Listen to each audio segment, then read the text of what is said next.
Hey you guys, so I have some new fans to show you here. We went out to my normal antique store spot and I ended up with 3 of them.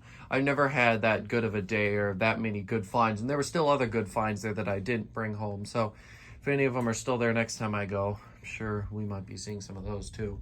So anyways, well, first of all, to show you, this is where the Vornado fan ended up. I never did a full new fan video for it, but you did see the demonstration, maybe. So the first fan is this little Zero here. I got this from a friend of mine. Shout out, you know who you are. So anyways, yeah, I already got the 2 main fans I was really interested in, but he sold it to me for 20 bucks. You know, he kind of wanted it gone, I think. So I was like, yeah, that's good, because this is the variant I really like of these Zeros. So I was like, yeah, okay, yeah, that's good. It works really good. It's got a bit of a buzz again. It took a bit of a tumble in the car ride home, so I'm gonna have to open it up and probably tighten something in there. So I'll get around to that later, but none of these fans like this are really permanent runners anyways. This one don't even have a switch on it. You just plug it in and it turns straight on. It's single speed. So anyways, yeah, I'll get around to fixing that at some point.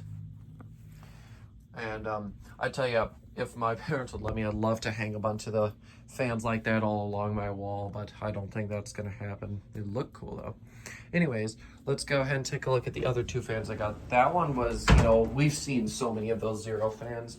They're nothing really too cool. I more just got it because I wanted it and it was cheap, and that's always great. So, and also was helping a friend out by getting rid of it, so, you know, all good there. And then the next 2 fans, like I said, are way cooler. Here's the first one. This one's a project fan right now. It's a Freshie. It's a 20-inch. Well, the blade is 18 inches when I measured it. So there's the blade for it. I've got the front grill downstairs. Here's like the main part, and then see the tags back there. And then here's the back, and then here's the transformer and the speed control, and it has a replacement motor in it. This is a Dayton motor. And so basically these sort of sealed bearing motors aren't supposed to have a lot of end play, but this does. So right now, basically it's a bad motor. We're gonna try to see if we can fix it. Otherwise, this is already a replacement. So if I need another replacement, I'll get one. Even though this replacement here, we think is from the 60s, according to somebody that I talked to. Yes, I got in touch with a local collector who has a lot of antique and like vintage fans and stuff like this, and knows a lot about motors and stuff. So at some point we're gonna take a look at that and see if we can figure it out. And I will show you the front grille to that fan downstairs. That one was only 50 bucks. They originally had it marked at 225, but due to it not working, they dropped it all the way down to 50. So for that, I just had to bring that home because I figured whatever was wrong with it, be able to get it to work, because it buzzed. It was buzzing, and the transformer and everything and the pull chain on it are all good. It's the motor that's the problem.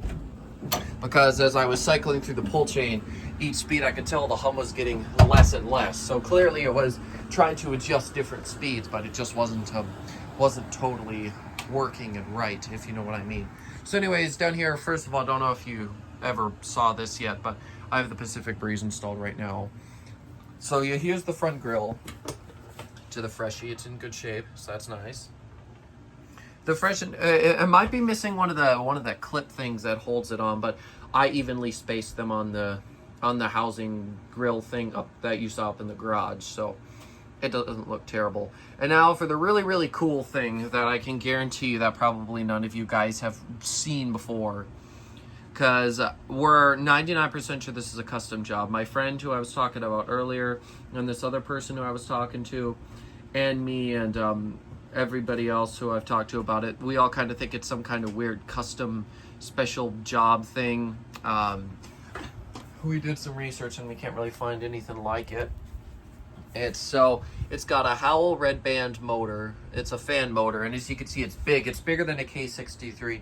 Hell, yeah. So I know that K63s, they also had even bigger ones like K67s or 65s or maybe even 69s, even bigger than that. This thing is absolutely huge.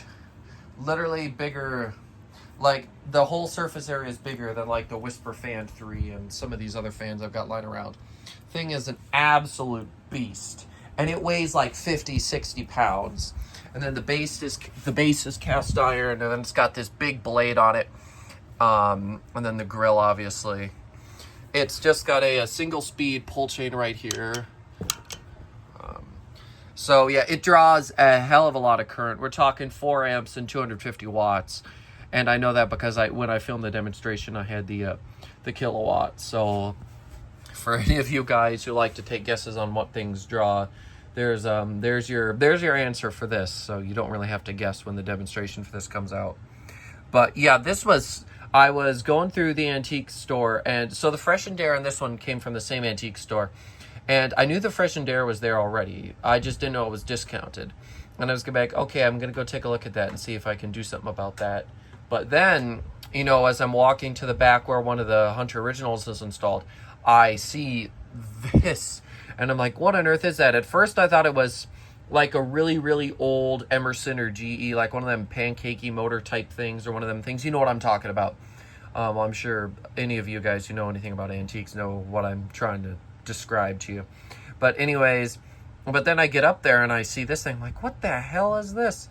I take a look at the motor and I do a quick Google search and find nothing. And I still really haven't found anything.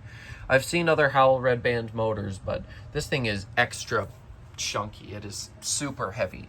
So yeah, I remember when I first lifted it, I was like, oh my God, it's an absolute beast. So I should also give a big thank you to my aunt and uncle who are probably going to be watching this video too, because I wouldn't have actually ended up buying both of these fans.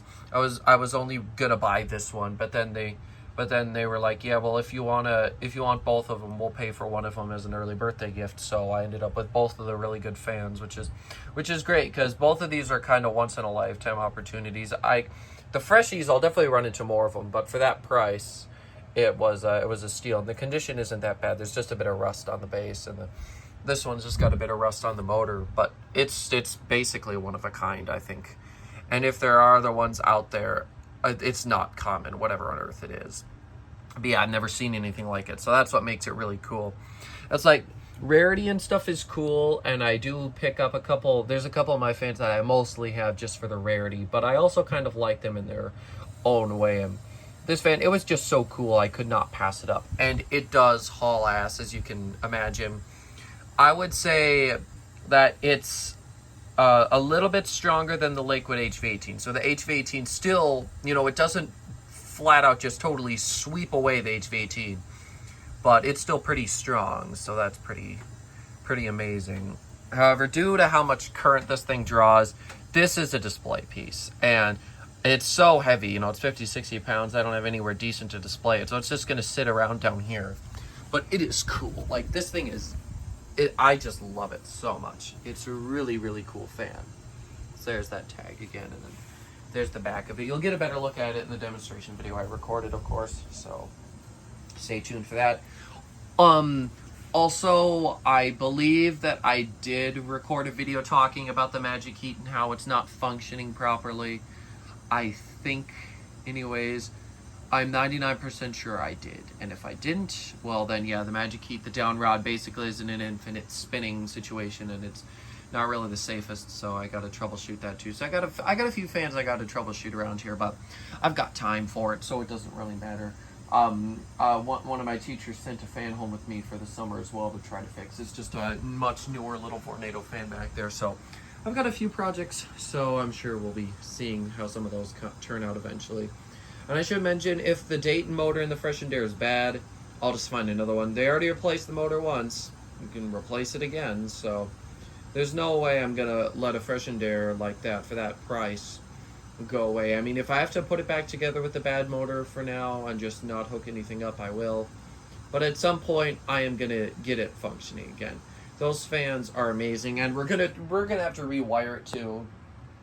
And by rewire, I don't mean like totally replace all the the pull chain and all that stuff. I just mean all the wires come out of it are gonna need to be replaced because they're all really brittle and old, and the rubber and everything is all cracking on it, and it'll need a new cord as well. So at least the good news is if I do that, and if I get this motor or a new motor, either way, with how much work will have been done, it'd be one that I could put in regular use as much as the Lakewood or that Pro Standard I could use too. It's like, it could actually be one that I use all the time. So that's kind of nice. So that's the one good thing about getting a fan that needs repairs, that you can do it the right way, you can do it your way, so you can feel a lot more confident in using it more often.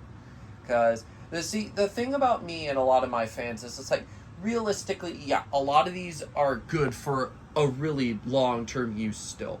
But I still don't really like to overuse them. Like, even the Quorum fan in my room and some of the other fans I got around the house, like, even though it's like, yeah, they're fine, probably nothing's going to happen to them, but I'm still really protective over them. I'm still really careful with them. I always turn them off and give them a break every once in a while.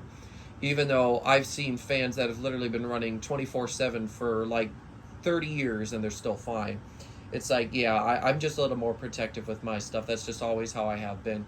I figure if I'm going to put this much effort into collecting and, you know, how much I spend on some of them, if I really like these things, then I should probably take good care of them so they'll be around for a good long time here. So anyways, yeah, I think that's about all I really want to talk about and all I want to show you. You know, I just had these few fans and they're all super cool. If anybody has any information on this, I would definitely be really interested. I really know a lot about the Freshened Air and that little Zero fan, but that thing I really have absolutely no idea. So if anybody knows anything, make sure to let me know. So yeah, thanks for watching, and I'll see you later. Goodbye.